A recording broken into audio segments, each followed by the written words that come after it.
Okay.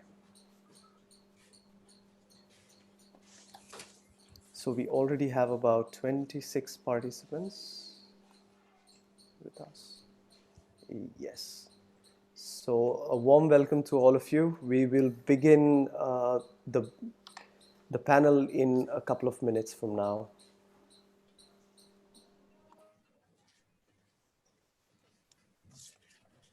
Good luck, Aaryan. Yes, thank you so much, Dr. Shah. All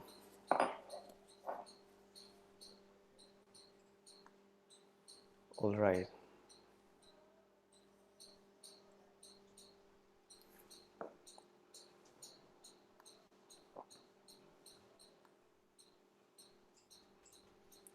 Okay, greetings of the day to all the participants, panelists, attendees, and viewers across platforms. My name is Aaryan Salman, and I'm your panel moderator for today. I take great pleasure in welcoming you to the Online Education Leadership Forum panel discussion series. Today's panel discussion is on the topic, Education in the Times of Corona. Can we innovate pedagogy and technology to ensure digital well-being for all? To delve deeper into the topic, I have with me an august panel of stalwart experts and educators from India and the United States. I take great pleasure to welcome Dr. Ashok K. Pandey, Chairperson of the Council for Global Citizenship Education and Director of Alcon Group of Schools, India. He's the author of Launch Inspiring Educational Leadership and The Pedagogical Life, Essays on Educating India. He's the recipient of Lifetime Achievement Award by Ferguson Humanitarian Foundation International, Advait Foundation Leadership Award, and President's Award by the Government of India for his contribution in the field of education.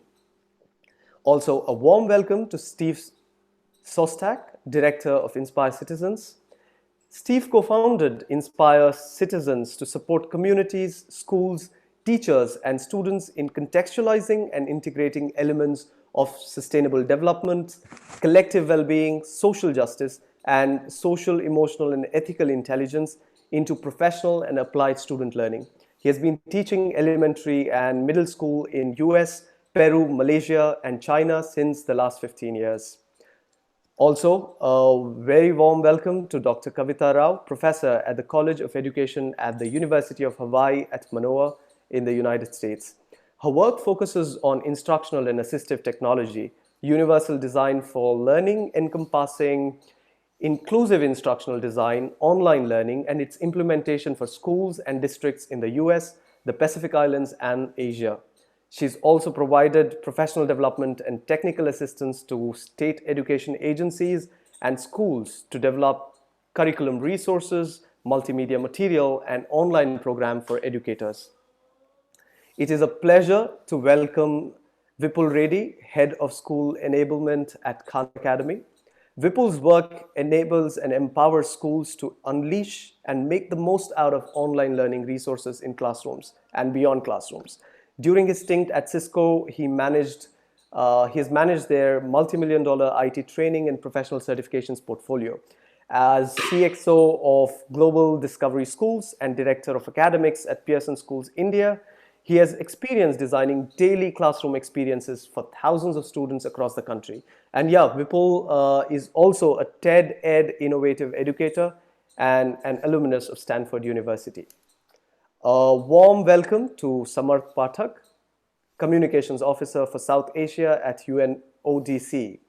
Samarth is a public advocacy specialist currently associated with United Nations Office on Drug and Crime, also known as UNODC, where he coordinates communication and public advocacy, along with managing youth-focused initiatives aimed at promoting peace and rule of law as a part of the Education for Justice global program.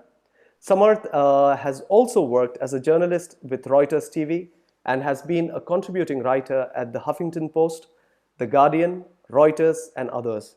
And lastly, we have with us Dr. D. Usha Reddy, Principal and Chief Executive Officer at Meridian Group of Schools, India. She is the recipient of the Teacher Award from the President of India, State Governor's Outstanding Educationist Awards, and has also received an honorary professorship from Academic Union of Oxford in 2019. Along with being the chairperson of over 200 CBSE schools in Hyderabad, she is instrumental in the growth of Meridian group of schools. Now, I would like to thank Hitachi MGRM Net for powering this panel discussion for us. Once again, I welcome all the panelists and our esteemed audience across platforms. With the current COVID-19 situation and its implications looming over our heads, we understand that innovating pedagogy and technology to ensure digital well-being of our educators, learners, and wider community is a major concern for school leaders and educational professionals. Through the Education in the Times of Corona online series, the Council for Global Citizenship Education and the Global Citizenship Foundation are committed to support school leaders by connecting experts, practitioners, and educational leaders from across the globe to discuss and share ideas, best practices, and perspectives to navigate and lead through this crisis. The online Educational Leadership Forum was started with the objective to provide a platform for educational leaders to shape, empower, influence, and advance the discourse on, and be a springboard aiding action towards transforming education for human flourishing. Now, these are increasingly challenging and uncertain times with enormous challenges, changes, and disruptions to our lives and our professions. Let us mark a minute silence to those who are in grief and to those who have lost their lives to this pandemic, followed by the ringing of the bell to thank the healthcare workers on the front lines and everyone, including educators, who are carrying out essential roles, selflessly continuing their day-to-day duties inside and outside their homes in support of us all. So let's observe a minute of silence.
Thank you so much. And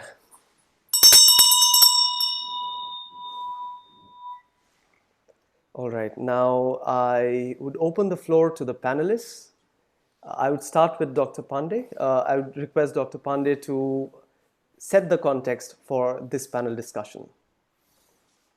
Okay, thank you, Aaryan, and congratulations to you for very good effort that you have initiated and the wonderful, very soothing, calming manner in which you have begun this particular webinar. So my time zone appropriate greetings to all of you on this webinar. Since I have to set the context a bit, I must tell you, this is the second time we are meeting under the banner Online Educational Leadership Forum. In the first edition, we discussed the key elements of the challenges as we enter the radically new age of learning. This radically new age of learning is a phrase which was coined by the UNESCO Director General, Ms. Ojale. And the panelists in the first edition, they recognized the enormity, the far-reachingness, the transformative, and the innovative nature of this radical change.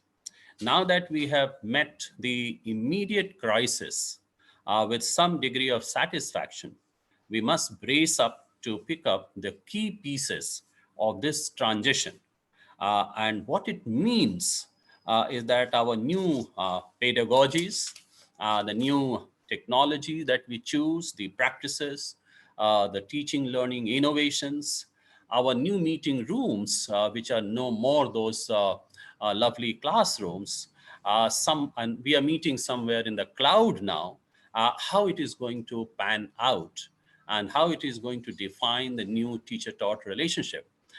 These are some of the elements that we wish to discuss.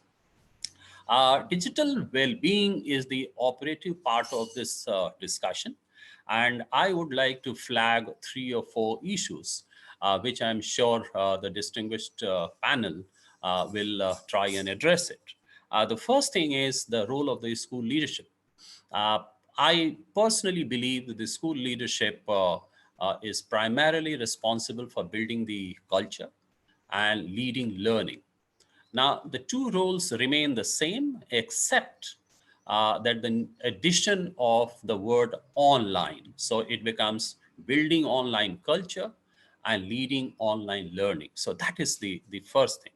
The second thing is that the teachers have to use, the mindful and transformative use of technology, and how they bring out those technologies to fulfill the educational objectives in the virtual classrooms. So that is the second thing.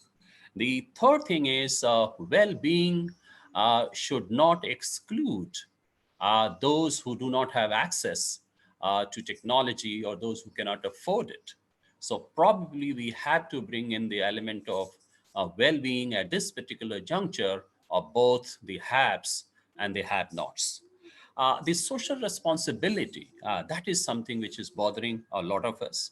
How to prevent data theft, how to avoid impersonation, how to avoid cybercrime, how to identify the pivotal issues which make this new exercise a very safe one, a very pleasant one, and a very useful one. The next point is how to provide structured accountability so that our virtual space becomes non-threatening, both for the teachers and for the students. And the last point is, which is a bit personal to me as a teacher, I have always held the belief that teachers' work consists of 90% of performance and 10% preparation. In the virtual world, I find that the ratio has just changed. Teachers are devoting a lot of time in preparing and going to the class with a little bit of hesitation and inhibition. And they find that most of their classroom is distracted by muting and unmuting and ensuring that everything is safe and non-threatening. So this is a new challenge that the teachers are facing, and that is something which needs to be addressed.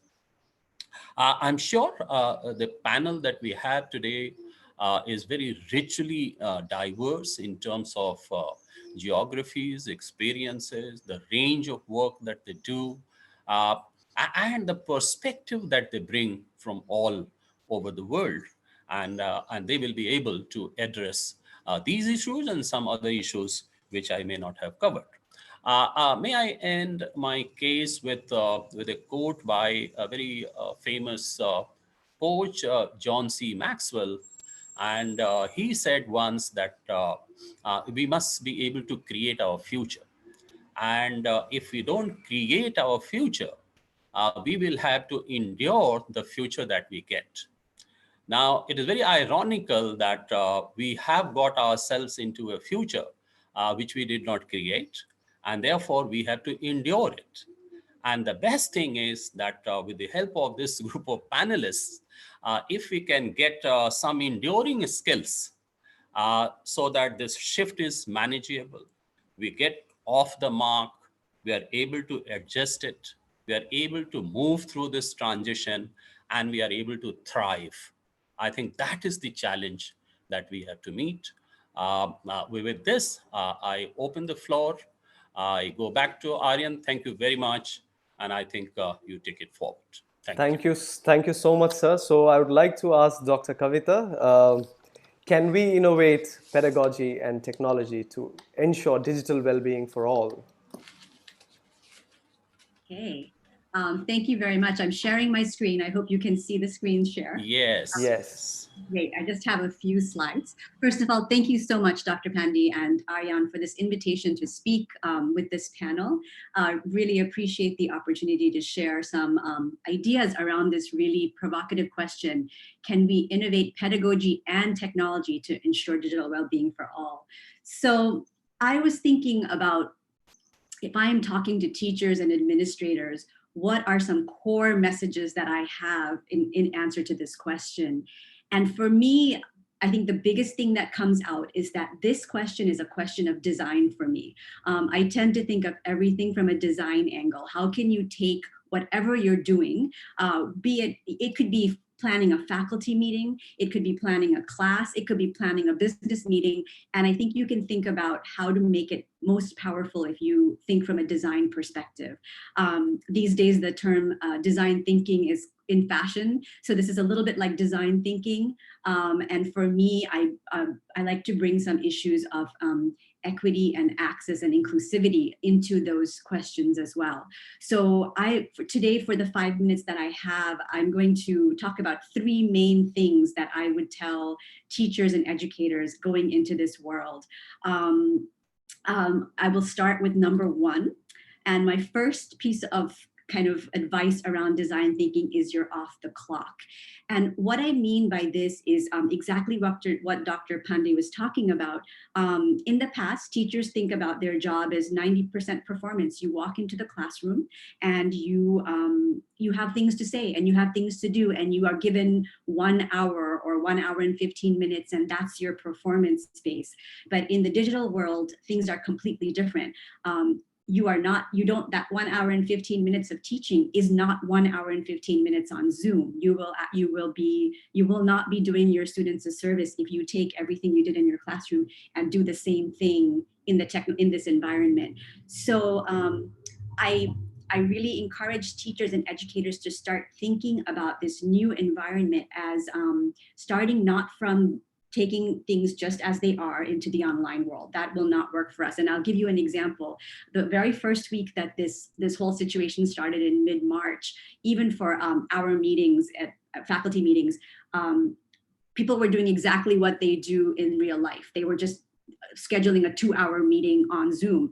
And maybe by 1.5 hours, nobody was absorbing anything anymore. I mean, and so I've noticed in the past 4 weeks, people are starting to rethink how they do meetings. There's fewer of these long meetings that are killing people. So similarly for our students, we really have to think about how much they can take and how to design instruction. So I'll give you a quick example. So for example, if you're doing a 50-minute lesson, let's pretend a social studies lesson, you might be talking for 30 minutes and having an interactive discussion with the students about the social studies content.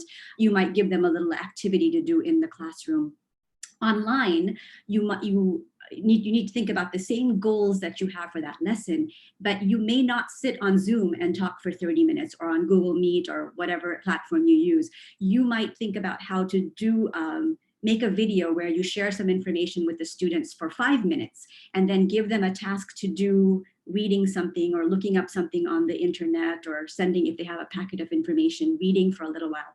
And then when you convene them, if you're able to convene them, if there's the technology, use that time to have a discussion. So it changes the face of the classroom. It's not that performance space anymore.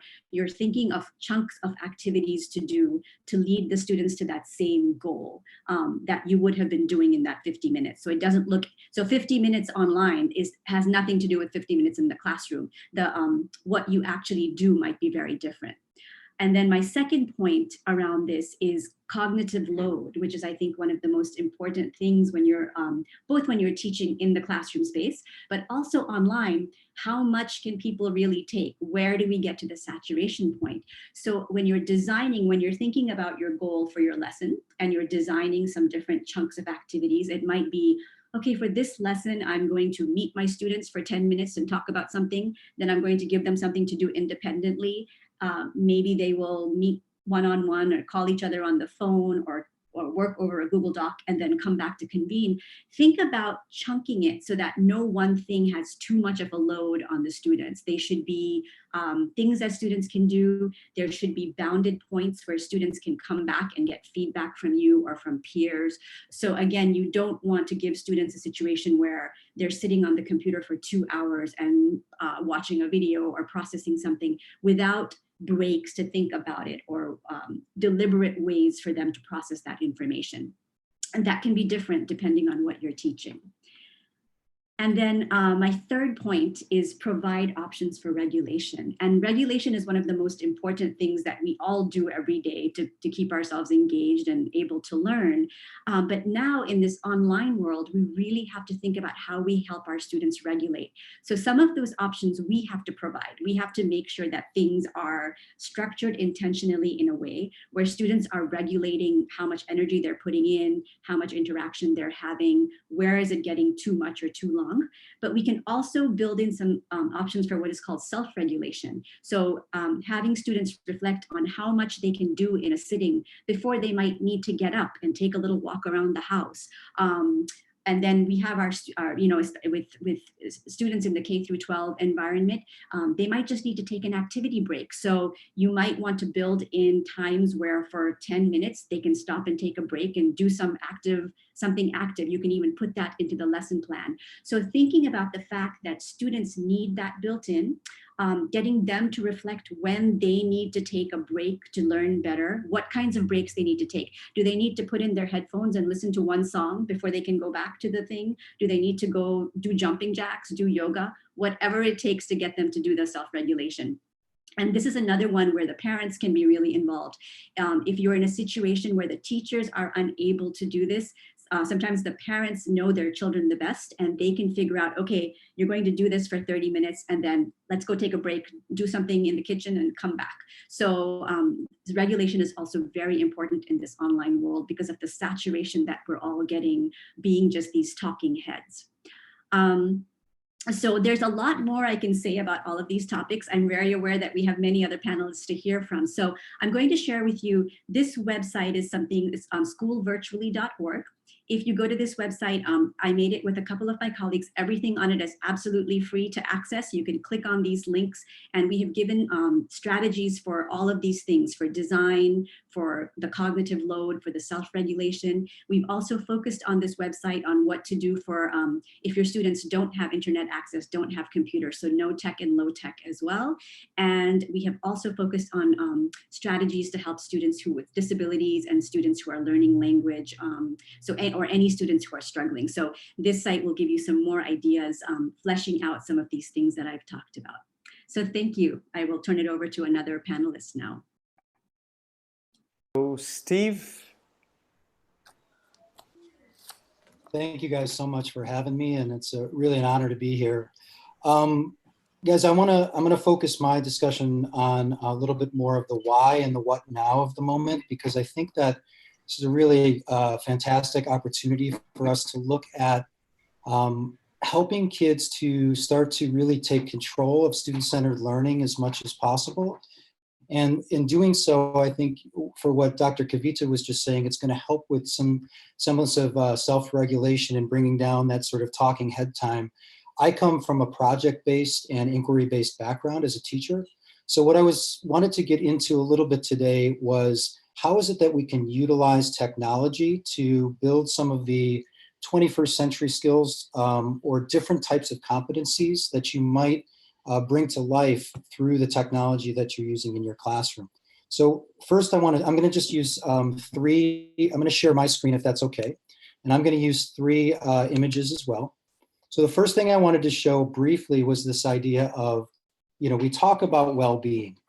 And I found when I work a lot with teachers in schools and administrators is, before we even get into digital well-being, what is wellness and what is well-being? And this is, for example, an activity that I've used with, this is a 5th grade class actually in Beijing, and just looking at that idea that while we obviously want to continue to pursue the intellectual well-being, that we're pushed to do through our standards and through the different content objectives we have in our class, that especially during COVID and especially during this time of so many challenges that our students and the families of our students are facing, looking at a more holistic approach to what we can do in our classroom experiences, I think can be very, very powerful.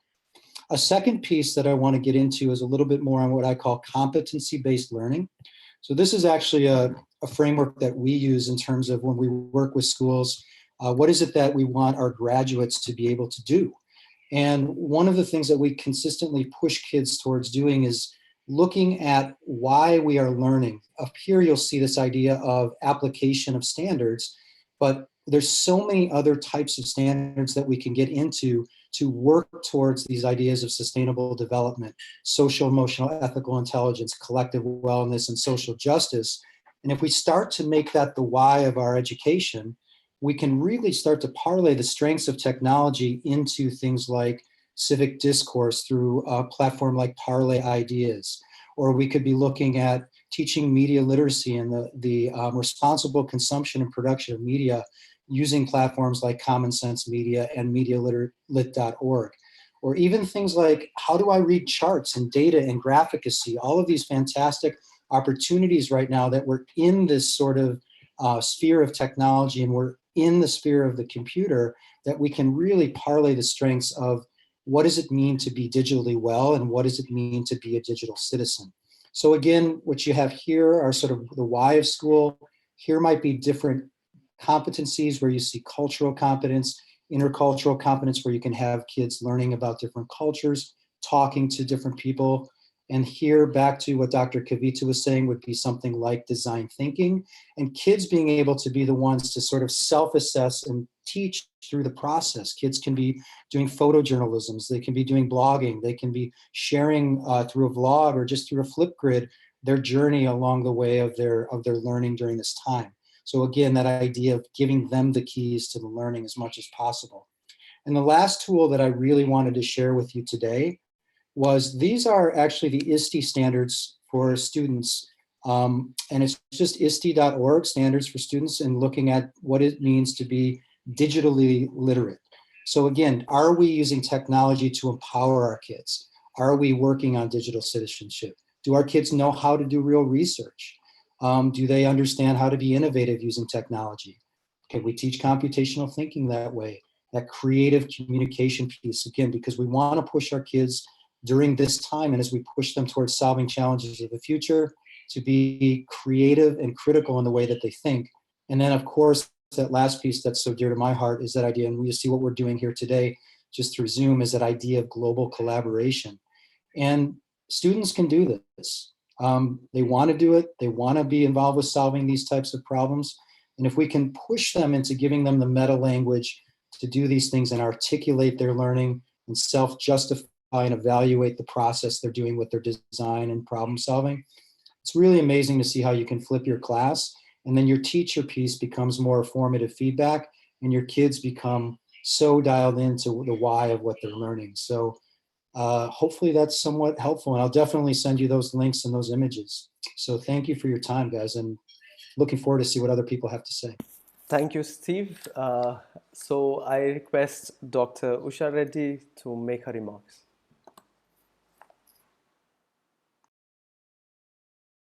One moment, please. And Dr. Usha Reddy, you're live.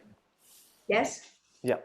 am I audible now? Yes, yes, you are. Yeah. So it was such a pleasure listening to my co-panelists, both Kavita and Steve. So I'm going to divide my time, into half. The first half will, I'm going to talk about how we are actually coping with the situation as school leaders, as teachers, and what we're doing different. My second half is going to be about how we can actually develop certain social emotional skills for the children, which I think is far more important. So I was delighted to listen to both the speakers before me because they've almost said what I wanted to say. Now, I come from a background where I studied in a beautiful school called Rishi Valley by this founder, Jiddu Krishnamurti, who was a philosopher, and he was recognized all over the world. And as we grew up as children, I think life was simple. We were very connected with nature, and we also had a lot of time on hand just to figure out what we wanted to do, or just be by ourselves, you know, contemplating and seeing what we can do to get deeper into ourselves. But, you know, as the world has changed so much, everybody's become so busy. And I think we've lost sight of the true value of life and the goals that we need to have. However, with COVID, I think, and the lockdown, I think this is time for all of us, not just as educators, but as humanity, to reflect on what we were doing right, what we were doing wrong, and become aware citizens as to what needs to be done, you know, for the future. As Mr. Ashok Pandey had rightly said, you know, if we don't nurture the future, then I think we just have to get what we deserve. So I think this is the time as educators that we need to ponder upon, you know, digital learning and all of that is important. But, you know, like I said, I've always been one to state that technology should only be used in limited doses. And there's a lot of other learning that young children can explore and engage themselves in. So to come down on this digital time, we have actually broken up you know, our classes into shorter modules. And we use what we call as the 5E module. And it's similar to what Kavita said. However, it's not totally teacher-centric, and it's also not totally digital. And I feel learning is all about that. In this time of COVID, what we need to understand is that we undermine our learners, and they're capable of learning by themselves. And I don't know about, you know, all over the world, but in India, I still feel no matter what we do, there's a lot of teacher-led work that goes on, though there has been a paradigm shift and a lot of other changes are coming in. This is the right time to actually evaluate whether all this is happening and can happen. So the first of the E's of the 5E model is to get the kids engaged. So the teacher can have a very short session where she's you know, kind of testing the prior knowledge about the topic, analyzing the gaps, and also keeping the children motivated about the topic and excited about the topic. The second E would be to explore. Now, in this stage, it is totally a student-driven, you know, state or stage in learning where they explore and, you know, through concrete experiences. And the beauty of this is, even through lockdown, they're sharing with their peers and collaborating with them before they again get on screen with the teacher, probably in a day or two. And then the teacher listens to the children in the third E, where she's going to explain, consolidate the entire topic or concept, and then take it further. The fourth stage is to elaborate. Now, this is an opportunity for higher order thinking skills, where the children are given space to actually apply the knowledge that is there. So if you see, it's beautifully divided. The last stage is to evaluate, and that can be done in multiple ways. I don't want to get into that. But I think the beauty of this is some of the learning cycles, parts of it is teacher-driven, parts of it is collaborative, and parts of it is definitely student-centric, and it's not digital. So I think this gives a great balance.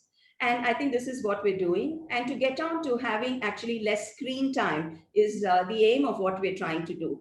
Because I think all learning should not be only through tech, and it should not be only digital. And that's what we're trying to aim at.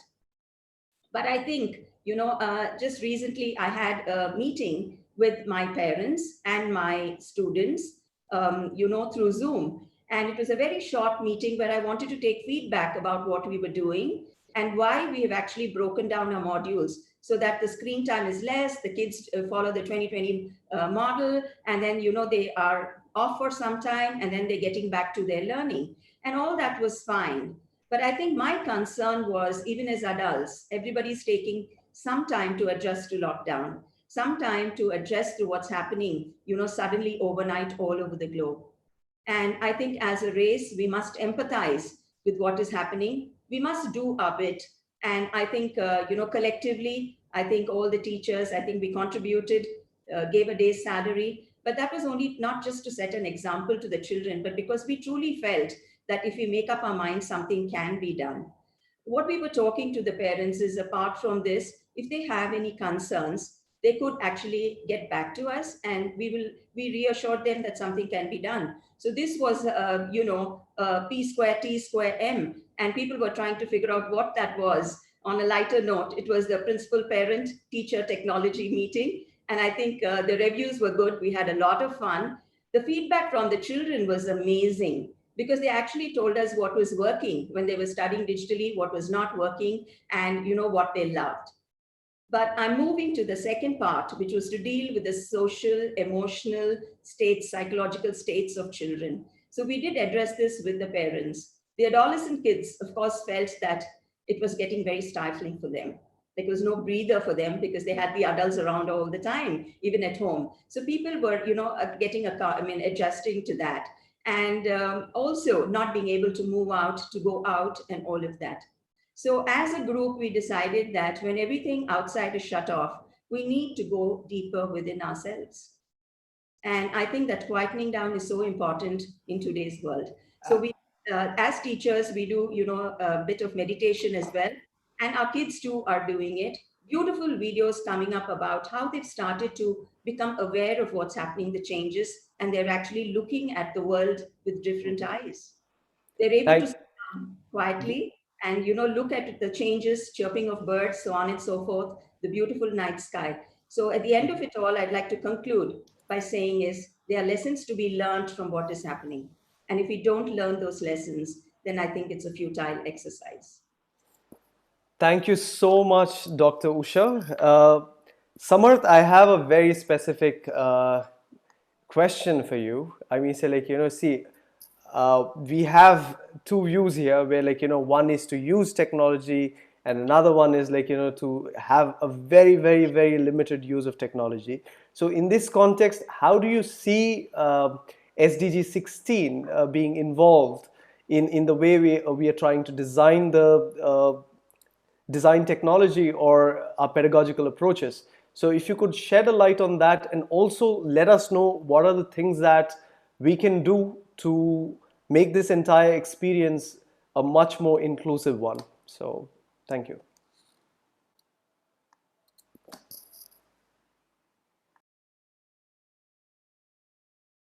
Oh, okay. Good morning to everyone, and thank you so much, Aaryan, for this opportunity. It's really great to be here with such an august panel.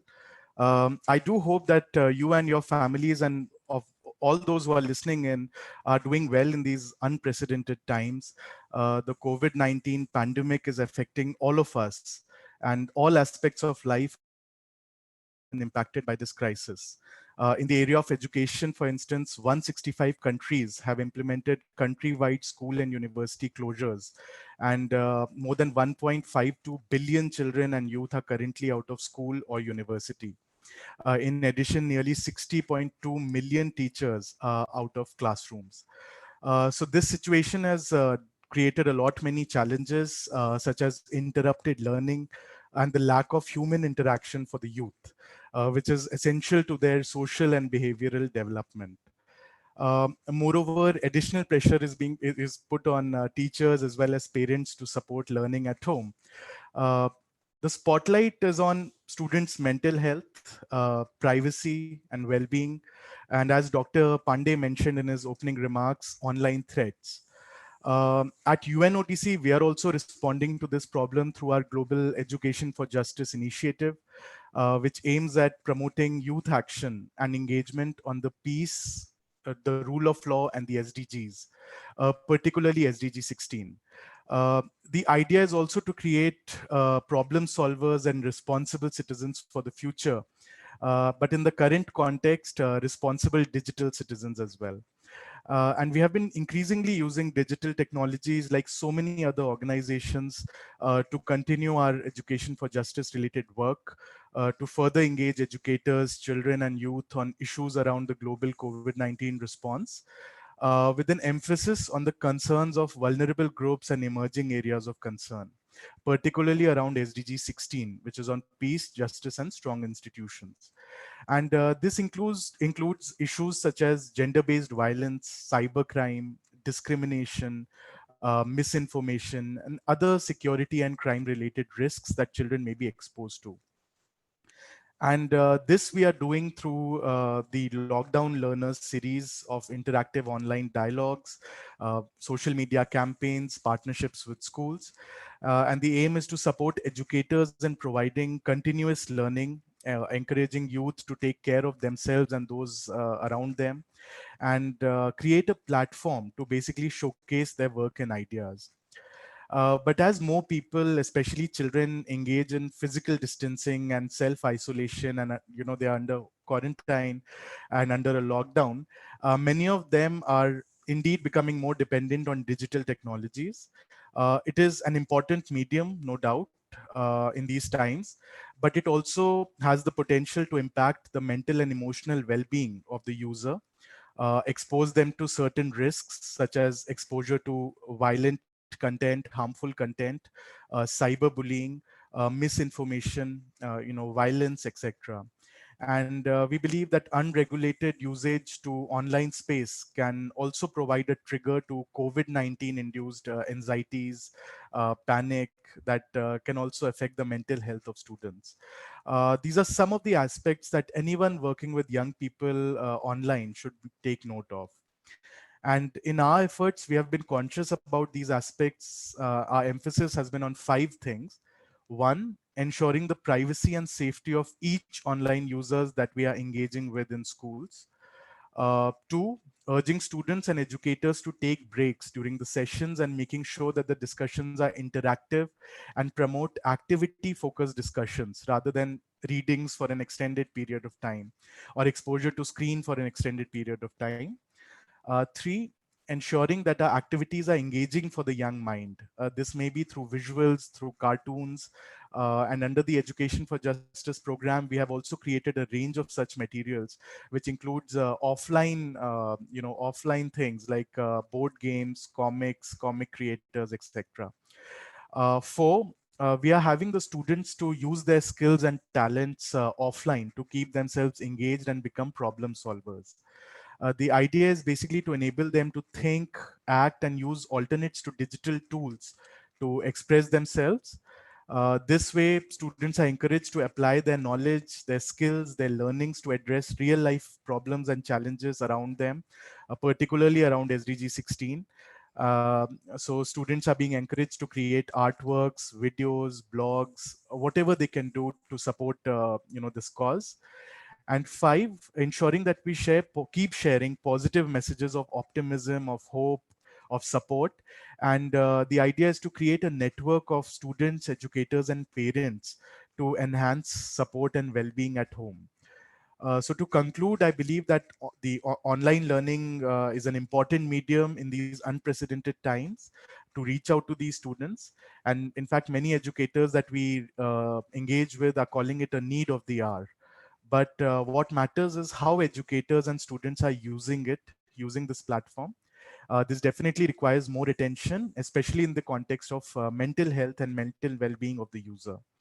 So I'm confident that this dialogue will provide food for thought for all of us to pave the way forward. And we also are open to collaborations with educators and civil society to take this initiative forward. Thank you. Thank you so much, Samarth, for your insights and your inputs. Now we have with us Vipul. Hello. So did you have a specific question? Because I had a few things I'd like to go over. Okay, you can open it. All right, great. So I think one sort of interesting data point that just crossed our screens actually was around a study that the NWEA, the Northwestern Evaluation Association, I believe is a full form, which is a research think tank that did they did a research around what is the likely impact of this entire shutdown of schools and such that's happening right now, and the learning loss could amount to anywhere from half a year to a year's worth of learning, at least as far as math is concerned. That's an eye-popping number. And that's not a small, inconsequential amount of loss that we are talking about. In general, even in the best of times, Khan Academy has always been a proponent of using summers more constructively than they have in the past. We've always talked about using your summer to basically do some sort of a summer learning camp and such. Because there is a significant learning loss that happens. Historically, summer has always been a time where, you'd basically go until you have to go out on your farm and work. Most of these kids aren't working on farms. And so at this point in time, that summer as such, a summer holiday is not really very constructive in that child's learning journey.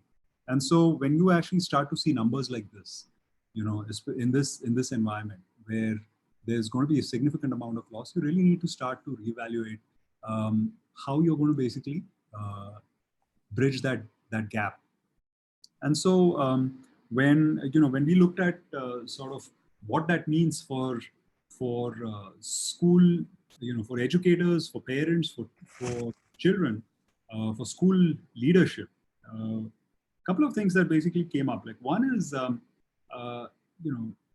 one of the reasons that, at least in our experience, that Khan Academy works really well in schools is that there is a person who has perspective that is driving the child's learning journey. In a school environment, that happens to be a teacher, and so a teacher knows that a child is at point A and needs to get to point B, and knows the intervening steps, knows all of the tools that can be used. One of those may likely be Khan Academy, or it may not be. Either ways, it's because of that a child is able to basically make some very clear steps from where they are to where they need to be.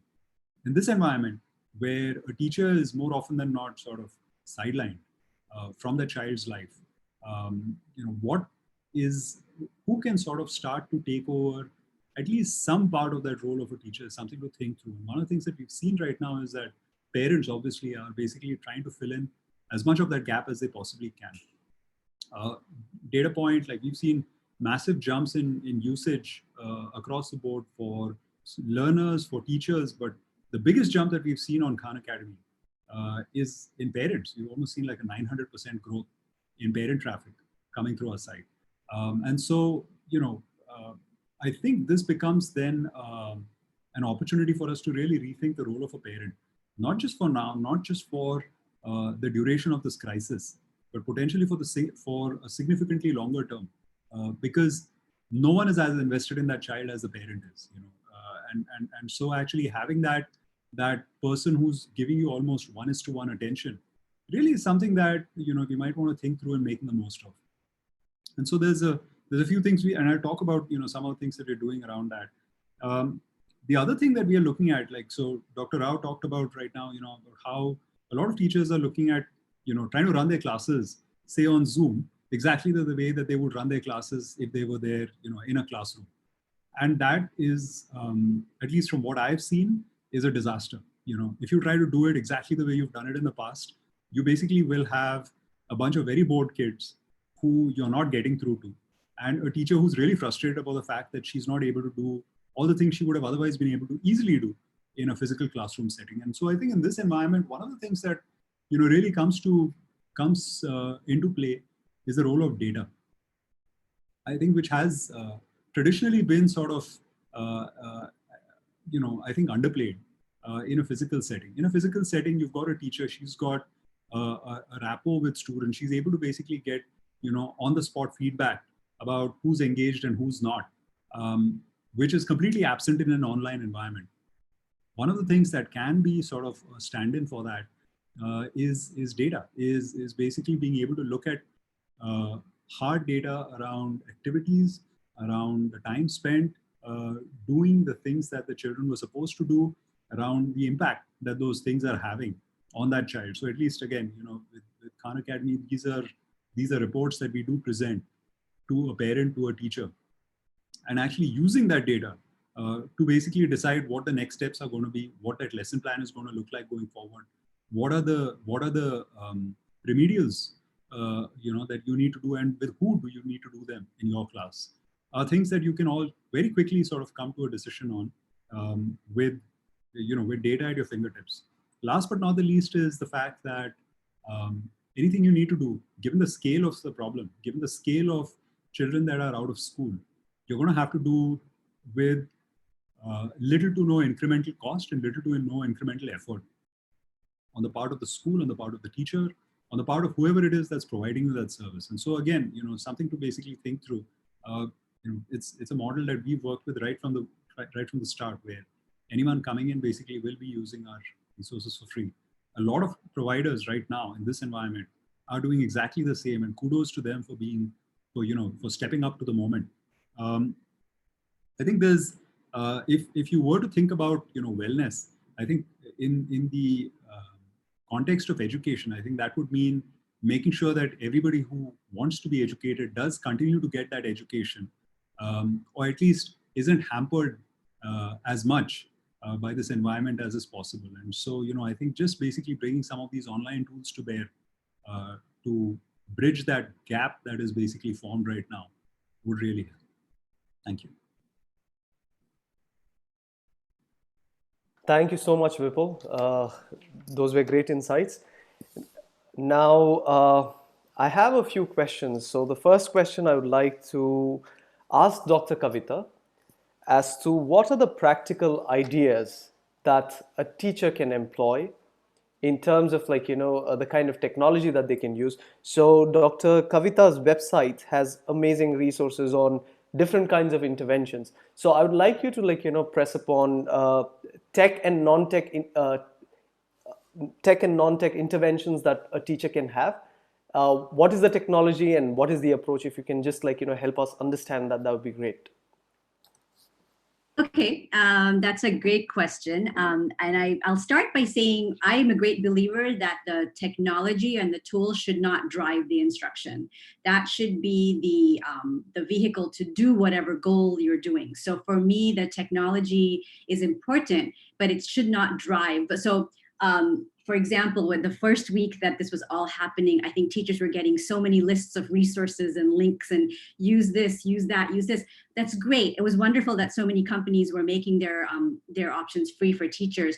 But you don't want to just jump on the technology and say, okay, everyone is using Padlet now for every single lesson, or everyone is using Flipgrid. Those are all wonderful tools, but they should be used in the context of the goal of whatever you're doing. So, and again, I thought Dr. Reddy's points, Dr. Usha Reddy's points, and Steve's points were really wonderful as well. We want to consider the socio-emotional and how much of it to take. So for me, I often say use the tool well for the goal that you have, for the activity that you have, but also take into account how much somebody can take of that tool, and also maybe not using it for everything you do, but making it deliberate for that particular thing. So an example, I'll give you a concrete example. Flipgrid, for example, is a wonderful tool because students can make these short videos and see their peers, and you're watching a short video. It's really wonderful. It's a nice way for students to talk in a different way rather than writing everything. You can see what your peers are saying, but also consider some of the socio-emotional needs before you make Flipgrid the thing that everyone is using. There can be children who feel very shy, and that's fine. You can help them use it, or maybe give them another option where they don't have to be on the video. There may be students who feel like, I don't know how to answer this question, and I'm going to look really stupid on this grid because everybody else knows. So again, even with the tool, think about what the students need before they use that tool to feel successful for it. So I would say for a teacher, and also give, going back to your question, Aaryan, give to students options. So sometimes if you have a technology tool, if there's a way to give a non-tech option, give that non-tech option, because some children might prefer doing it some other way. They might like to draw a picture and take a photo and upload it. So again, I think we need to think about our technologies in a very, use them intentionally, don't overuse them, and really use them purposively, and sometimes in small chunks. So Khan Academy is a perfect example. Many people use it. It's got wonderful resources, so much out there. And when I work with teachers, I'll tell them sometimes to look through that module first, and then figure out where they're going to insert themselves, like humanize what they're doing with Khan Academy. Bring yourself in there. It's not just say, go do a couple of hours of this. So I guess I'm kind of going all over the place, but I hope I'm answering some of the question about picking the tools that way. Thank you so much, Dr. Kavita. Now, Vipul, I have a hard question for you. See, we all talk about so we all talk about using platforms, right? Like Khan Academy. See, I've personally used Khan Academy as a platform, and And I don't much see like, that impacting me when it's like, voluntarily.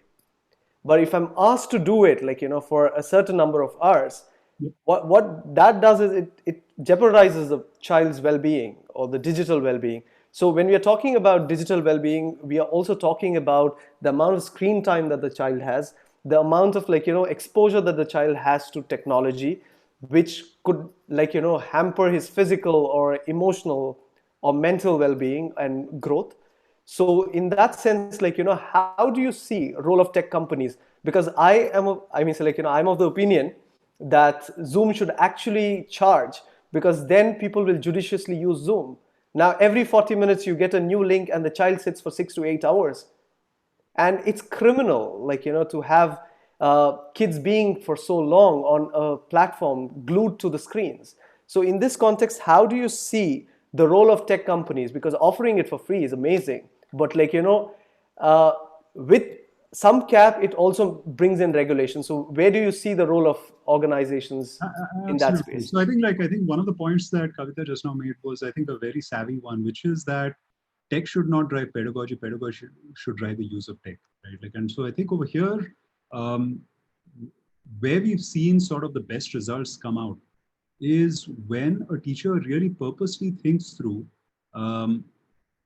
what is it that I want to achieve?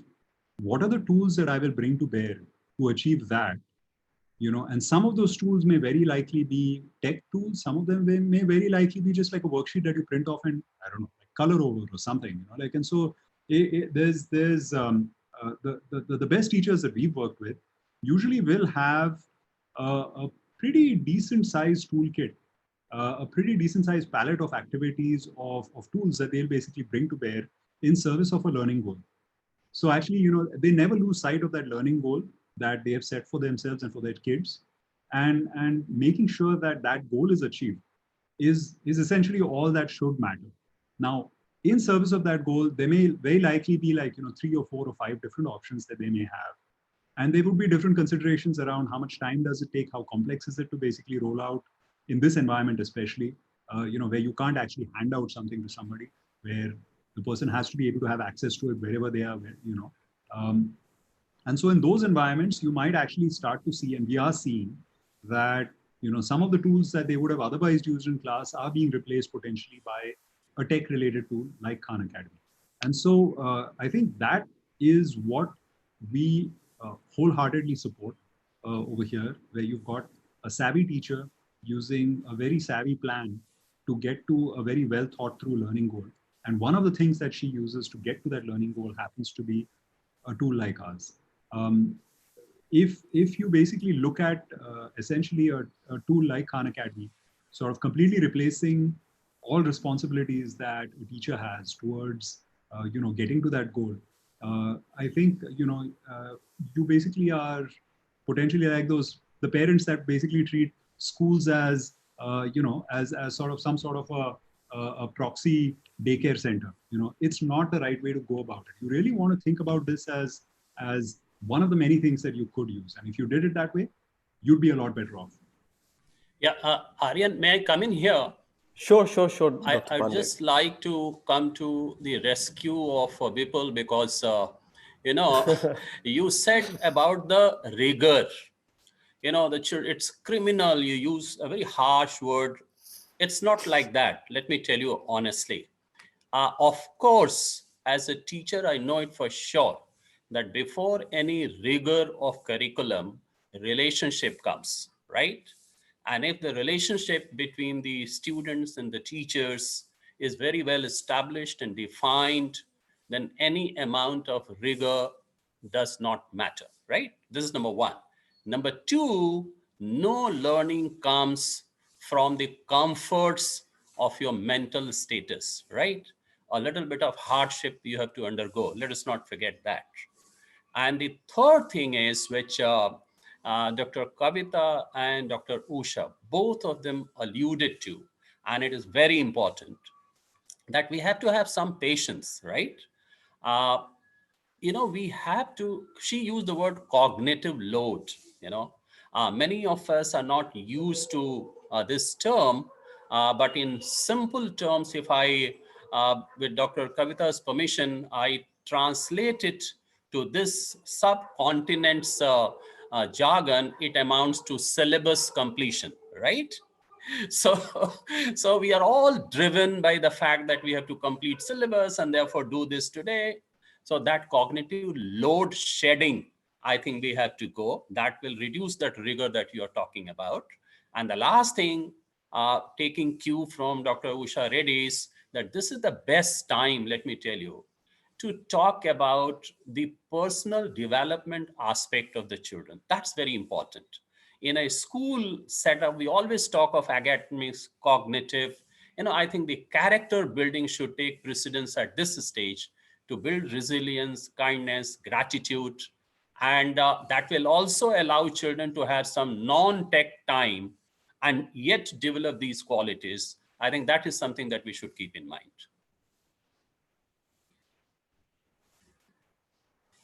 Thank you so much, Dr. Pandey. My next question is to Dr. Usha. Dr. Usha, you have been advocating for what do you call low technology or no technology interventions with kids, where kids can engage in activities offline. So what are the pedagogies that you have been employing innovatively to ensure that learning happens for kids? Right. So I think this is part of the instructional design as well. But sometimes, when you leave it to the children to start exploring, then I think, they find ways to actually the conceptuality of that. And when they start talking to the peers as to how they're doing it, I think many ideas are exchanged. So they do try to figure out, and it's sometimes, through practically they try to do it, then they kind of talk to each other and find out what worked for, their peers, what didn't work for them. So this is more hands-on. And it is possible to execute this for very many of the topics. So, they do get ahead with trying to do it by themselves. And it brings about more clarity, of the concept. Now, even in a classroom situation, when they're doing it, these things are done in schools. However, there's a lot more collaboration that happens. But here, it has to be, distant collaboration because we're in lockdown, right? So they are talking to it, they're sharing what they're doing and taking it ahead. Thank you so much, Dr. Usha. Steve, I have this question for you. I have been inspired by the work that you've been doing in terms of also using technologies like podcasts. So what are the alternatives to visual mediums that a teacher can use in ensuring learning happens and also the digital well-being of the child? Yeah, so one thing is that sometimes hello? Sorry? Hello? Steve? Okay, I think there's some connection issue. Steve, can you hear me? Aaryan, I just lost my Zoom connection there for a second. Do you want to come back? Yes. So, Steve, my question to you is: see, you've been using technologies like podcasts as a pedagogical tool. So, similar stuff. What are the things that we can use in terms of ensuring digital well-being, where you're also taking care of the screen time? So, I really love the concept of using podcasts as a pedagogical tool. So, which we also tried here with some of the schools. Yeah, I think that's centered a lot on the idea of storytelling and everything from authentic listening to getting into real conversations with people from diverse backgrounds. So we help facilitate a global media hub called globalyouthmedia.org, where we bring the idea of podcasting and storytelling into different design classrooms. Actually, often like our partnership with Seoul Foreign School in South Korea, we utilize media and media literacy as a way for kids to really look at the positive side of media and how it is that we can really parlay the strengths of, even if you just have a a small phone into, voice threading or doing photo voice, so you're capturing photography in that moment that we had talked about in terms of really utilizing tech to tell your story and to, to build a sense of compassionate empathy for people of diverse backgrounds, right? So, that's a really big one. And I think that, when you start going down that path of using technology in terms of things like media, then you start getting into kids, you start getting into those fantastic, lessons of things like interviewing skills and, ethnographic observation skills. And you start also looking at what are you going to do with those things. So kids start to get their head around the idea that they can actually, participate in or host an event that's dedicated to something like media literacy, or they can publish, right? Or they're, again, where is it that we're sharing and telling these stories? I think that can be extremely a powerful tool for the integration of media.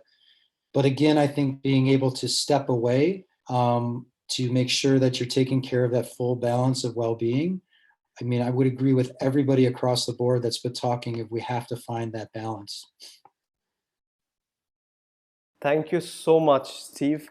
So I would like to share one thing that we tried working with schools. So what we ended up doing was we asked schools to use this anchor.fm, which is a freely available podcast platform. And we asked teachers to use that to have their instructions via a podcast episode. So they use a textbook and they go through it lesson by lesson or page by page, and then they would engage kids with that. And kids can also produce their own podcast as to what did they learn. So that was one medium that I thought was a space where kids could engage with each other without having to expose themselves too much to the screens. And also platforms like Khan Academy, if you use them in ways where it's in small doses, I think that works wonderful for math and for other subjects where you can't use podcast as a medium. So it makes it extremely easy. So that's what some of the schools here who are associated with us. So we have also been trying to help them with this situation. So that's what we have tried doing. So my question to Dr. Pandey right now is, we are all talking about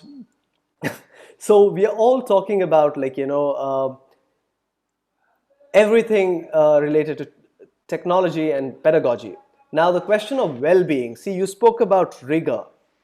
Now I'm going to hold you for this one particular point. When you spoke about a little bit of discomfort is okay, but my question to you is, can we avoid this discomfort by being by being a bit more mindful?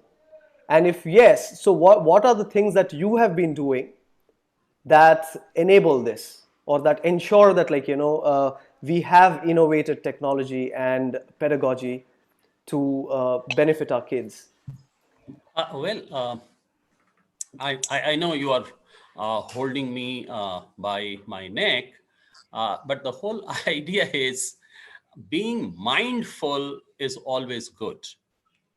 I would not suggest even for a moment that you go to a class, virtual or otherwise, not being mindful, right? So once you are mindful, I'm sure the core value of that mindfulness is that whatever experience you are going to impart to your kids, it is for their good and it is for their well-being, right? Now, all good teachers, when they engage the children for 40 minutes to 60 minutes or whatever is their schedule, I think it has to have a mix of everything. It has to have a performance, it has to have activity, it has to have some moments of fun. Of course, the learning side by side is going on.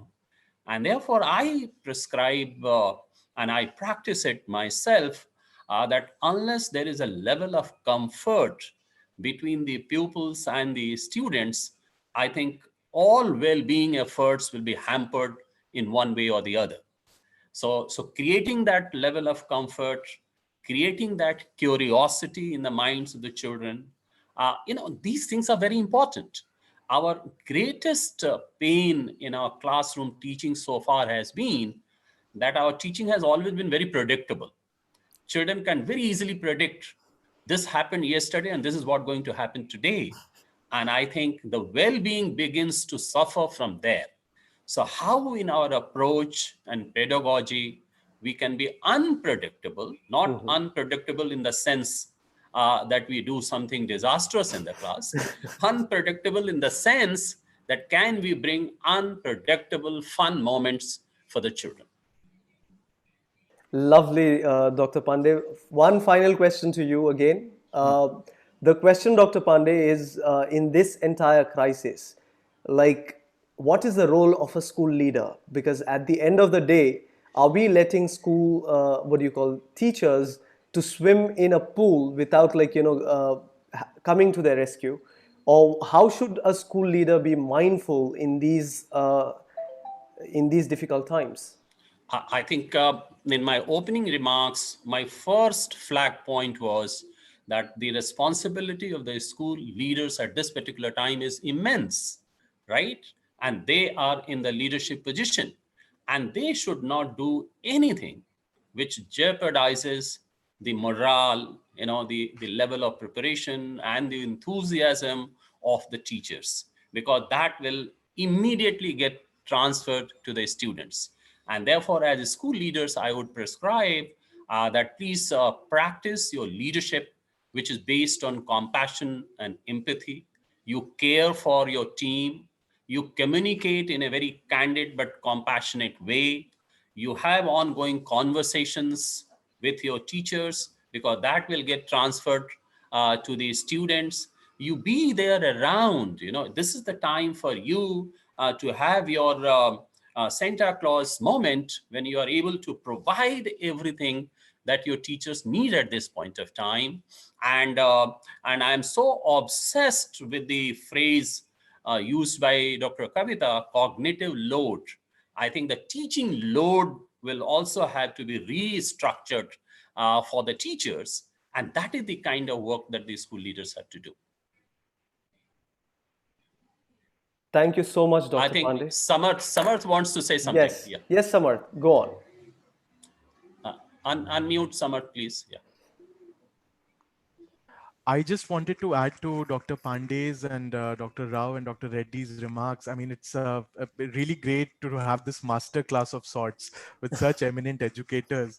The thing is that we also, one additional thing that we should focus on is also on teachers' capacities and also of students' capacities to engage with these tools, because the lockdown and the pandemic have actually, given rise to so many different technologies. But we also need to be conscious of the fact whether the educators or whether the students are comfortable in using these technologies, how well versed are they with these. So there's a lot of emphasis that needs to be given on the capacity building as well around these things, so that these tools can be used more effectively. Yeah, Aaryan. Yes, sir. I just saw in the question answer box, an enlightened participant has asked the panelists. We'll come to the panel discussion questions. We'll ask them to ask directly. Okay. Sure, sir. So now, I'm opening the floor for the audience to ask questions. So there's a reaction button where you can press the raise hand icon. And if you do that, I would unmute you and you can ask your question directly. And please direct the question to one of the panelists, so it's a lot easier for them to answer. So I'm opening the floor to the audience to question. So I think we have Arifin. Yes, you can unmute yourself, please. Arifin, can you hear us?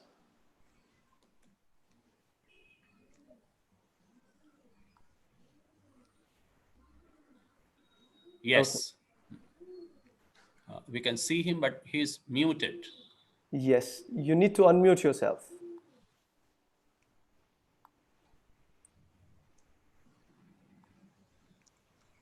Okay, I think we have issue there. Dr. Varghese,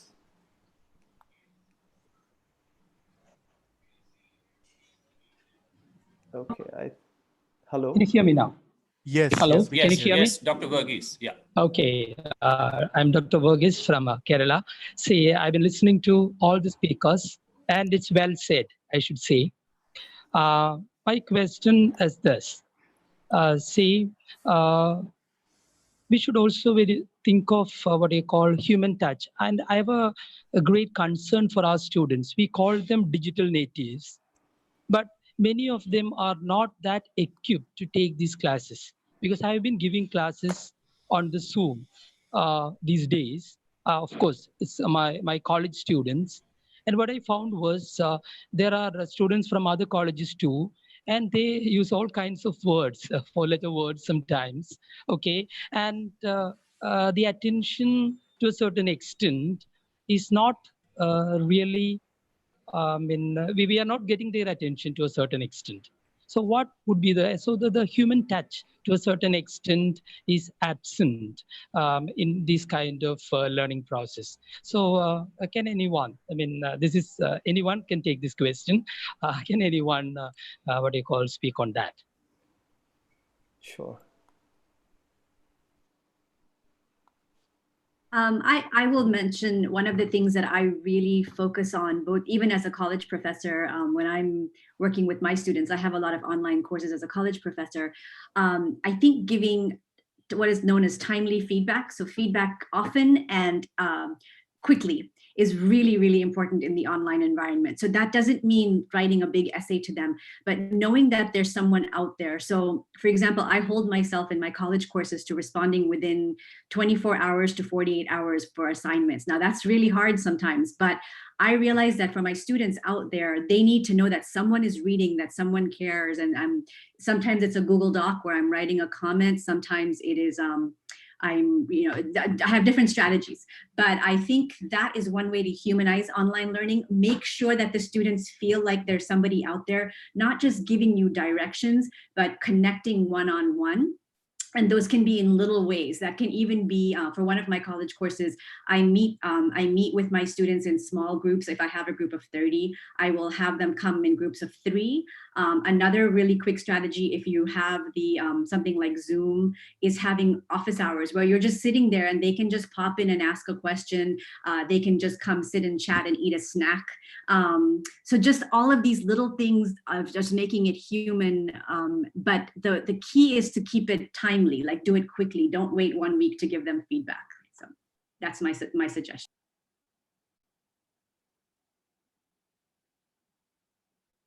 Hello.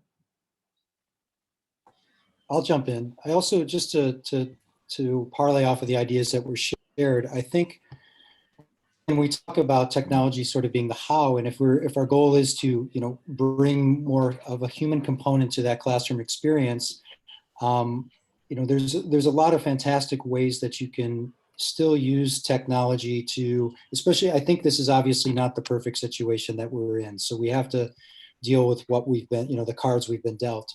So how is it then that we're allowing students still to even have time to, socialize, hallway time, if you will, between classes, or giving them an opportunity to check in with each other, as well as, checking in as building that trust and that level of, authenticity between the teacher and the student that you might be missing by not being in the classroom. I'll go back briefly to what we were just talking about before, is if you can get students to, if we can use it as an opportunity to become more culturally competent, if we can use this as an opportunity to potentially learn more about storytelling and learning about how to still have conversations that are in depth, the art of the follow-up question, a little bit on investigative journalism, for example, things that are going to bring students closer to that story or that human component or our existence. We're in quite an existential moment right now. And if we can turn the technology into a way to bring those things to the forefront, and then as the kids move into an action component in the ways that they're sharing that, and that they're working with other students across, whether it's boundaries or across different classrooms or just within a classroom, I think you can still maintain a very good human connection. Obviously, it's not going to be the face-to-face connection that I think we all would prefer, but I think there are ways that we can make it work. Thank you so much, Steve. Now we have a few questions in the Q&A. Okay, before I go there, we have Miss Anubha Srivatsav. Can you unmute yourself, please? Yeah. Yes. Hello, can you hear me? Yes. Yes. Thank you, Aaryan, and greetings to all the panelists. My question is regarding the recent guidelines that have come up from Government of India regarding the safety concerns around Zoom. The Zoom platform security is being questioned. Mhm. So obviously, before it was morning, there were the mailbox was full of concerns coming from parents, and Zoom is one of the most widely used platform. Can any of the panelists share alternatives to Zoom which have been equally effective? Okay. Yes. Thank you so much. Yeah. Samarth wants to answer it. Please unmute him. Yes. Samarth? Thank you, Anupa. It's of course it is an area of concern. We have used Zoom in the past. Of course, we have been fully cognizant of the privacy and the security concerns of students. So I mean, it's their option to come on video or not. We actually ask them to be on audio during the Zoom call, and none of it is recorded. So we try our best to actually work around Zoom. But we have also been working on Google Hangouts or Google Classrooms. Actually, there is a separate section, a tool called Google Classrooms, which connects to Google Meet, and it gives you a platform to upload your documents as well and have a video interaction with students. Of course, in all the platforms digitally, there is always a threat of your security, your privacy, and your safety. So I mean, from our perspective, we have been trying to ask students to actually take note of that. Mhm. And I mean, if they want to come on video, that's their, they can take their parents' consent for it, or they can, it's their will. Mhm. We don't take photographs, we don't do recordings. So we try our best to actually, ensure student safety and privacy in that way. But Google Classrooms may be another area where you can maybe explore holding your classes. Okay, anyone else would like to add to this question?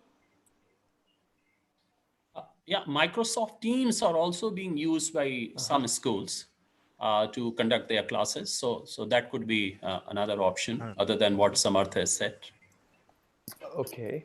And in fact, I'd like to add this. So there's this platform called GoToWebinar, and they are offering about 3 months of emergency, what do you call, use of their platform, which is similar to Zoom. So you could also use that. There's Barbara from Norway. She has spoken about using Microsoft Teams and Google Duo. So I think you can try experimenting with Google Duo. So that's also another option that you can look at. And when you look at video conferencing systems, you can also use Facebook at the moment if your kids are on Facebook. I mean, say this is especially applicable for kids who are about 13. So in that space, you could also use, because up to 50 people you could use the Zoom screen or the Zoom call and try to have the conversation going there. So these are some of the platforms. Now we have with us Shruti Sharma. Could you please unmute yourself, please? Yeah. Yeah. Thank you, panelists. I mean, really interesting and fascinating perspectives, and some of them have been very actionable that we can take to the ground. My question is regarding any gender-sensitive strategies for maintaining well-being, because there are a lot of concerns now. I mean, if you just look at mobile patterns, I mean, mobile ownership patterns in India, they're very, very dismal, and especially among women, the numbers are even lower. So this prolonged pandemic may even lead to dropouts of a lot of girl children who may just not want to go back to school. So many concerns around that. So how do we, any gender sensitive strategies for maintaining well-being, tech, non-tech, because some of these girls may be extremely remote and rural parts of the country, which would be very hard to reach, Thank you. Thank you. Who would like to take this question? Yeah, may I? Yeah, sure, please. I think, since we also work with a lot of government schools, we've been checking out with the teachers and, what's happening there. And we did find, like she rightly posed a question, that, there are tremendous concerns because of the digital divide that we're facing and, lack of infrastructure and things like that. So there are a lot of concerns, but, right now the teachers are confident that with all the prior work that they've done, it may not lead to the girls dropping off from the schools. This has been an ongoing process for a couple of years, and I think they will have to put in a lot more effort to bring in that awareness so that, once the lockdown is done and, the pandemic is done, that, they're back on track and they don't give up on their hopes and, on their future. However, talking about gender sensitivity, I think we also need to look at what each of us are doing in our own homes, where each of us have to lend a helping hand. And I think, are we dividing the work equally? Are we making the boys do as much work, cleaning, washing? It could be anything. This is the time for us to set the record straight in Indian homes. And I do find, and very honestly, parents were sharing after the meeting that they're going to make sure that, whether it's the girl or the boy, they're going to do all the work. Like, cleaning their rooms and the clutter, or it could just be, having discipline and a routine where nobody feels that this is not my job and everybody pitches in. So I think it has to begin with us, and it's happening. Thank you so much, Dr. Usha. So we have Dr. Mutmain. Could you please unmute yourself? Yeah. No, could you unmute yourself, please? Hello? Hello? Okay, I don't think so. We are able to hear. So we have Ashish. Ashish, can you hear us? Hi, Aaryan. Yes, hi. Yes. Hi, good morning, everyone. Lovely to hear each one of you. I'm Ashish Mehta, founder of Training First, an e-learning firm. Well, my question is open to all panelists. And this is something that some of the schools in New Delhi are now getting into. And so the question is, has anyone tried to internalize the development of interactive, self-paced online courses for higher attention as compared to MOOCs? Have teachers started developing their own courses with interactivities? Is that something that any of us is propagating? All right. Thank you so much. So who'd like to answer this one? I can take a stab at this. Sure, so, sure. Our experience has been that, the two skill sets may or may not coexist. Like being a great teacher doesn't mean you're necessarily a great content creator for online consumption. And honestly, what does that mean? Like, what is online content creation for, for enhanced sort of retention and engagement? What exactly does that mean?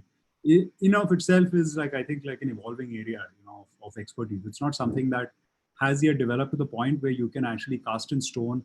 Here are a few sort of laws of physics that if you basically adhere to, out of the pipeline will come this amazing course that will be 100% interactive and 100% sort of retention guaranteed. We really haven't yet gotten to that point.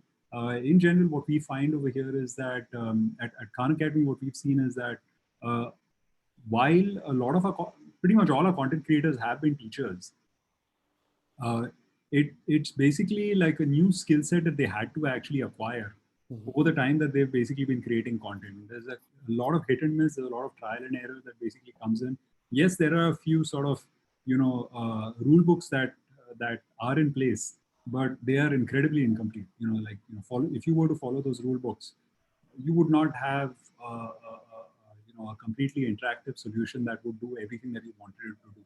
So there's in our experience at least, it's still it's still sort of a work in progress, and sort of to expect a teacher to sort of come out cold from a classroom and start to create content online that is going to be incredibly engaging, and at least as engaging as what the experience of sitting in her classroom was, is I think expecting too much out of your teachers more often than not. I'm not saying it's impossible. Nothing is impossible. But I think the times where you will actually see that crossover happening successfully in the first attempt or in a very, very short period of time is going to be few and far between. Thank you so much, Vipul. So next I have... Aaryan? Yes, sir. Just about one question more we have time for. Okay, sir. Yeah, because I am very concerned about Steve and Kavita. Okay, me too. All right. So, sir, you had you were reading out a question. So could you please go ahead with that? You're talking about me? Yes, yes, yes, sir. No, I was not reading. I was just requesting the panelists. One enlightened participant has asked, what are your 5 prescriptions during this period and post COVID-19, which you will advise to the schools? So I was just wondering if panelists could give their 5. I have written my 5 in the question answer box. So if they get time, they can do so as well. All right. Okay. So that participant will have 25 points rather. He wanted only 5, he will have 25. So that's lovely. So if the panelists could engage in answering that question, that would be great. Now I'm going to take one last question. And okay, so we have 5 more people who want to ask questions, and we have almost about 8 open questions. So I'll ask just one question, and the question would be,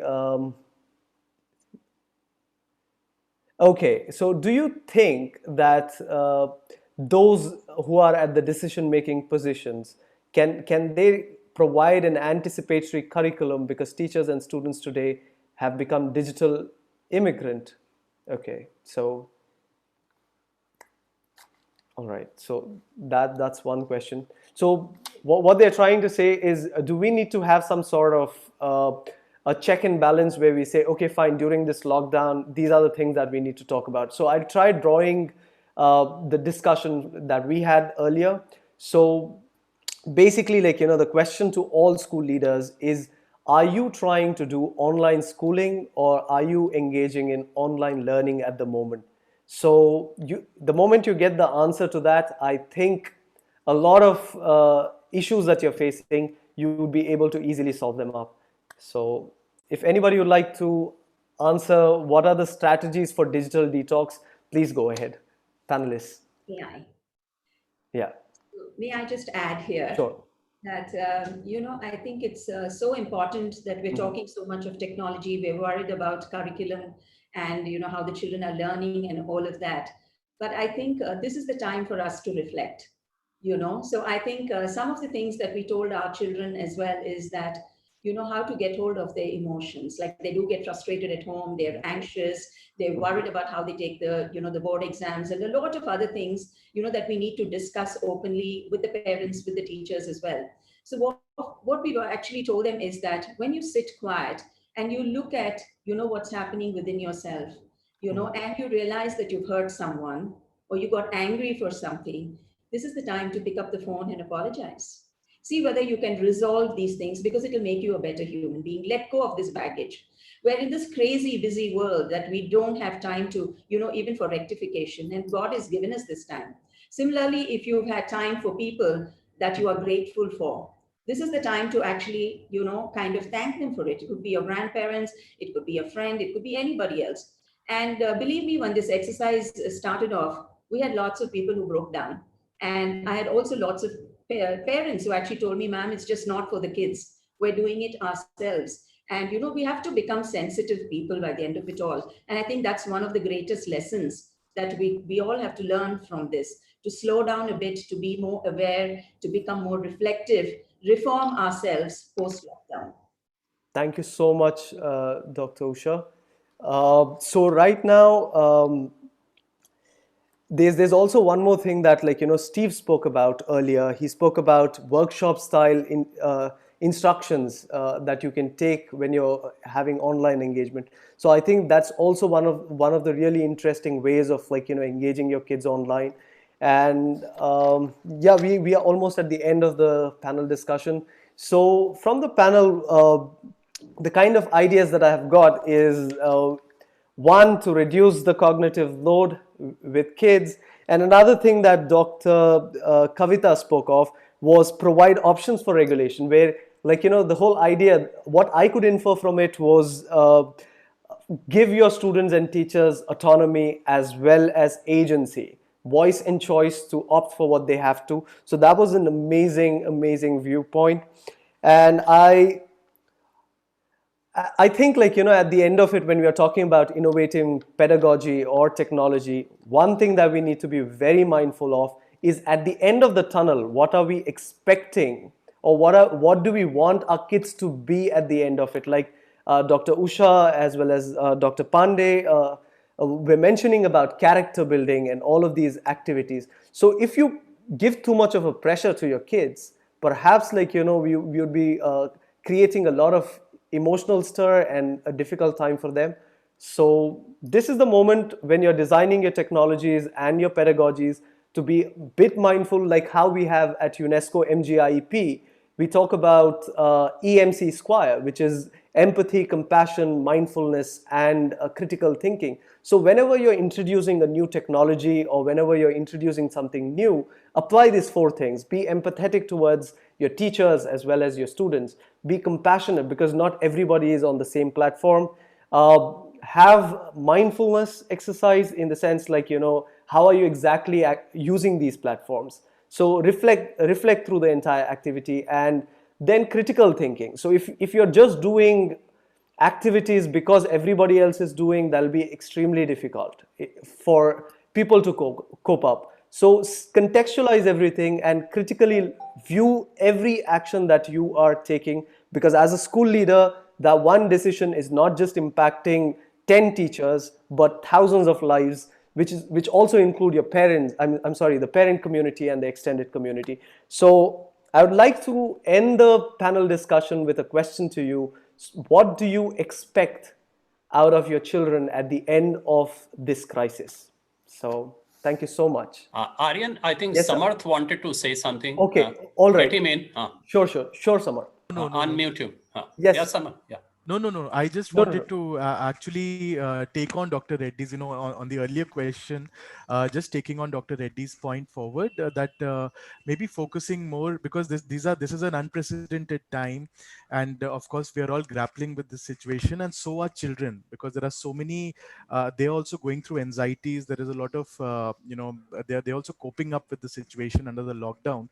So there's a lot of need to focus on empathy, on speaking to them, on reaching out to them. Absolutely. And also maybe when you do your classes, maybe focusing a little on activity based learning, because most of the students that we are talking to are telling us that they're very concerned with the situation. They would like to do some initiatives to address the crisis and look at the post COVID-19 situation as well. So maybe if we could look at some activity based learning around that, it will be useful to engage with your students. Thank you. Yeah, thank you, Aaryan. Yeah. Aaryan, mute yourself. Unmute. Yeah. All right, I'm sorry. So we are 4 minutes ahead in time. So I would like to give one minute each to each of the other panelists that we have to give their closing remarks. So we'll start with Dr. Kavita. I will say something that I meant to say earlier, but I think my philosophy with online learning is less is more. It's a kind of a saying we all hear, but I think we need to be careful not to bombard people with things. And so think as you're whatever you're doing, less is more, because there's only so much we can all handle and hold. So that's my parting remark. Yeah. You are muted, Aaryan. Steve. Yes, I'm sorry. Yeah. Well, my first remark is thank you again for having me, guys. It was so fantastic to meet everybody here, and I've learned so much. I'm like absorbing right now. It's midnight in Chicago, but it's still, my brain is still working. We didn't get much of a chance to talk about empathy to impact, but really the thing that I would love to see more, whether it's online learning or in school, is we give the students an opportunity to pursue things that they care about that are also relevant to the challenges we're facing in the present and in the future. That can be what, we answer 4 questions through that. Why do you care about something truly? What are you going to do to become more aware of that issue and going into deep, credible research and thinking? What skills and knowledge and competencies are you going to be applying? And then what is your action personally, towards your family, towards a local community, internally in your school or your community, but also globally. And I think if we can get kids into thinking and teachers into thinking about that full process and amplifying the learning, like even what you're doing with Khan Academy, amplifying those skills for a purpose, I think we're onto something, and I think we need it. Thank you so much, Steve. Vipul? Vipul? We can't hear you. I'm sorry. Yeah. Can you hear me? Okay. Yes, sure. So basically what I want to say was that there were a few questions about the fact that a lot of schools, a lot of governments are basically rushing into content creation, and that's basically sucking up all of the teachers' time as opposed to doing what they do well, which is teach. They essentially are, in this content creation mode. I do hope that that basically we do look at like some of the tools that are already ready to go and available at your disposal right away. Basically, deal with this, because hopefully this isn't a crisis that's going to continue forever. It's going to be something that has a finite amount of length and basically goes away at some point. But in the meantime, you do want to minimize the impact of this, and that means sort of again, keeping a focus on the learning goals at hand and doing whatever is required to be done in service of those. So do basically keep an eye open on all the opportunities that are coming up. It also means that your modus operandi of teaching may very likely change, potentially for good. And I think you should really be open-minded to that. So I do hope that whatever comes out of this, and I don't have a crystal ball, so I can't necessarily gauge what it will be, but whatever comes out of it will be good. Thank you. Thank you so much, Vipul. Dr. Usha? Yeah. I think, we need to strike this great balance that we're striving towards. Everything that you're seeing globally needs that balance. And if it's tipped, we know what's happening.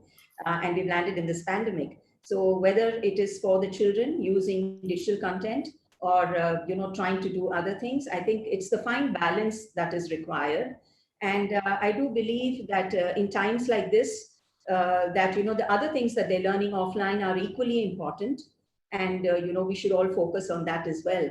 So I'm sure that with our collective minds and helping the children and believing in them that they are self-learners, this is a big eye-opener for us and for themselves, that, in spite of the teacher just being there, digitally, yet they can learn. Let's give them that confidence, because this is the only choice that we have right now. But, apart from that, let them also learn to find solutions, to this pandemic and otherwise as well. And I'm sure that we will all see some light at the end of the tunnel. Thank you so much, Dr. Usha. Finally, Dr. Pandey, now your remarks. If you say finally, then Samarth is left. Oh, okay. So unmute him and let him say something. Yeah. Sure. Samarth, go on. Thank you, Dr. Pandey. Although I will echo whatever you say. So no, my thing was that I think as we head into these times, and this is a very important time in, global world history. I think the focus of educators and all of us should be on, empathy and focusing on the well-being of students. That's the priority. And trust me, there are a lot of issues around that. There are a lot of mental health issues that students may be going through. There may be a lot of anxieties, and that coupled with academic anxieties, they require a lot of support. So that there may also be a focus on activity-based learning, because there are many students who want to do something, and this is an opportune time for them to use their knowledge, their skills, their learnings to actually do something to address some global situations, and it is our responsibility to give them that platform. And I mean, last but not the least, I mean, it's actually the most important point. It is actually important to sensitize them and tell them to remain safe, to take care of themselves and those around them, because their health and their safety is the priority. And I think that's the first duty of all educators. But thank you so much for this very interactive session. As I said, it's like a master class, and I really look forward to more such interactions in the future. Thank you so Yeah. much, Samarth. Sir? So thank you, Samarth, and thank you, Aaryan. Three things very quickly. My hearty gratitude to all the panelists and to you, Aaryan, for bringing it together, making it possible. The second thing is I'm remembering the air hostess while flying. She says, please put on your oxygen mask first before you attend to others. So to all my educators, teachers, please take good care of yourself. And the third thing is the entire discussion, if I find out the smell coming out of it is relationship, patience, grace, and love. I think these are the four things which are going to define what is happening and what is going to happen. Thank you very much. Thank you so much, sir. And I thank all the participants who have been there with us for so long. So I thank you all. You can connect with us on our social media platforms like Twitter, Facebook, as well as your LinkedIn accounts, in addition to subscribing to our YouTube channel, where you'd have this broadcasted live. So you can find out the link to this on our YouTube channel. So thank you so much. And I would like to tell you that the next panel discussion is on the 2nd of May. So this is a part of the same Education in the Times of Corona series. So thank you so much. And it was a pleasure to have you all. Have a great time. Bye-bye. Thank you. Thank Nice you so much. Bye-bye. Thank you. Thank you very much. Thank you. So much.